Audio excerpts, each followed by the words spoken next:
When you're reading and you come to a word that you don't know, what do? Do you stop and look it up in the dictionary, or do you guess at the meaning and keep reading? If you stop and look it up in the dictionary, well, that takes time, and it's hard to build your reading fluency that way.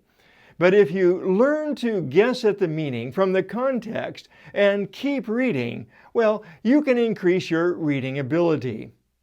Let's take a few moments now and look at some ways that you can guess at the meaning of the word from the context.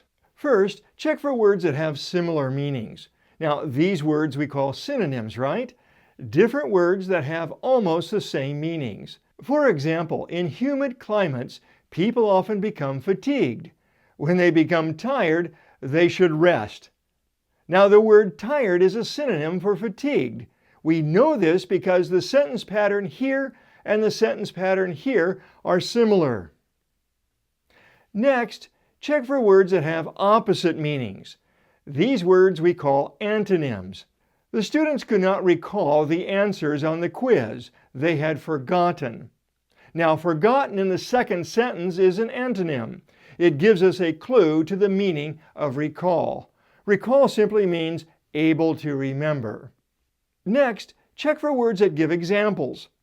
Disasters such as floods and tornadoes often cause a loss of property and much pain and sorrow. Now, the words such as tell us floods and tornadoes are examples of a disaster. Now, we also know from the sentence that disaster also causes loss of property, pain, and suffering. Next, check for words that define. Malnutrition, the lack of proper food, causes many deaths in third world countries. The writer could have said, malnutrition is the cause for many deaths in third world countries. But by adding the definition, the lack of proper food, we know exactly what the writer means. And last, check for words that make inferences.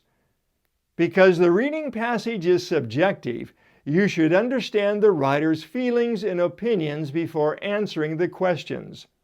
Now here, the sentence infers that the writer's feelings and opinions are important because the passage is subjective.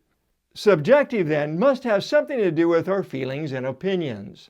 So how can you guess at word meanings? Simply by looking for the synonyms, antonyms, examples, and/or definitions in the context of the passage.